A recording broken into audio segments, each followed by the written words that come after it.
রাত তখন প্রায় 11:45। আকাশে মেঘ, মাঝে মাঝে বিদ্যুতের ঝলকানি। কলকাতা থেকে বাড়ি ফিরছিল রাহুল। অফিসে অতিরিক্ত কাজের জন্য সে শেষ ট্রেনটাই ধরতে বাধ্য হয়েছিল। স্টেশনে নেমে সে অবাক হয়ে দেখল পুরো প্ল্যাটফর্ম প্রায় ফাঁকা। বাতাসে এক অদ্ভুত ঠান্ডা গন্ধ। দূরে একটি পুরনো টিকিট কাউন্টারে কেবল একজন বৃদ্ধ বসে আছেন। রাহুল এগিয়ে গিয়ে বলল, কাকু, একটা টিকিট দিন। বৃদ্ধ ধীরে মুখ তুলে তার দিকে তাকালেন। তার চোখ দুটো অস্বাভাবিক ফ্যাকাশে। তিনি বললেন, এই ট্রেনে উঠলে ফিরে আসা যায় না। রাহুল হেসে বলল, এত রাতে মজা করছেন নাকি? বৃদ্ধ কিছু না বলে একটি কালো রঙের টিকিট বাড়িয়ে দিলেন। টিকিটে কোনো স্টেশনের নাম নেই, শুধু লেখা, শেষ যাত্রা। কিছুক্ষণ পর দূর থেকে ট্রেনের হুইসেল শোনা গেল, কিন্তু ট্রেনের কোনো আলো নেই। ধীরে ধীরে ট্রেনটি প্ল্যাটফর্মে ঢুকল।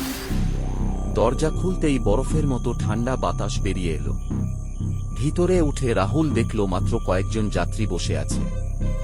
সবাই মাথা নিচু করে আছে, কেউ কথা বলছে না।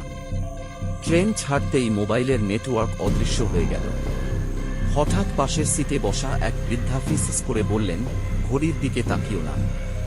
রাহুল অবাক হয়ে ঘড়ি দেখল, রাত 11:58। 1 মিনিট পরে আবার দেখল, এখনো 11:58। 5 মিনিট পরেও সময় একই। হঠাৎ ট্রেনের সব আলো নিভে গেল। অন্ধকারের মধ্যে কেউ একজন বলল, নতুন একজন এসেছে। আবার আলো জ্বলে উঠতেই রাহুলের বুক কেঁপে উঠল। সব যাত্রীর মুখ তার দিকেই ঘোরানো, কিন্তু তাদের কারো চোখ নেই, শুধু কালো গর্ত। তারা ধীরে ধীরে দাঁড়াতে শুরু করল। রাহুল দৌড়ে দরজার কাছে গেল। দরজা খুলছে না। জানালার বাইরে তাকিয়ে সে দেখল ট্রেন আর রেল লাইনের উপর নেই। চারপাশে কুয়াশা আর অসংখ্য ছায়ামূর্তি ট্রেনের সঙ্গে দৌড়াচ্ছে। হঠাৎ স্পিকারে আওয়াজ এল, পরবর্তী স্টেশন মৃতদের শহর। একটি ছোট্ট মেয়ে রাহুলের সামনে এসে দাঁড়াল। তার হাতে একই রকম কালো টিকিট। সে বলল, আমি 5 বছর আগে এই ট্রেনে উঠেছিলাম, এখনো নামতে পারিনি। রাহুল ভয়ে পিছিয়ে গেল। ঠিক তখনই সেই টিকিট বিক্রেতা বৃদ্ধ ট্রেনের ভেতরে এসে দাঁড়ালেন। তিনি বললেন, প্রতি বছর একজন জীবিত মানুষ ভুল করে এই ট্রেনে ওঠে। আজ তুমি সেই মানুষ। রাহুল কাঁদতে কাঁদতে বলল, আমাকে বাঁচান। বৃদ্ধ বললেন, একটাই উপায় আছে, নিজের কালো টিকিট ছিঁড়ে ফেলো। রাহুল সঙ্গে সঙ্গে টিকিট ছিঁড়ে ফেলল। পুরো ট্রেন কেঁপে উঠল। সব ভূত একসঙ্গে ভয়ঙ্কর চিৎকার শুরু করল। জানালার কাঁচ ভেঙে গেল। চারদিকে কালো ধোঁয়া। হঠাৎ রাহুল অনুভব করল কেউ তাকে জোরে ধাক্কা দিল।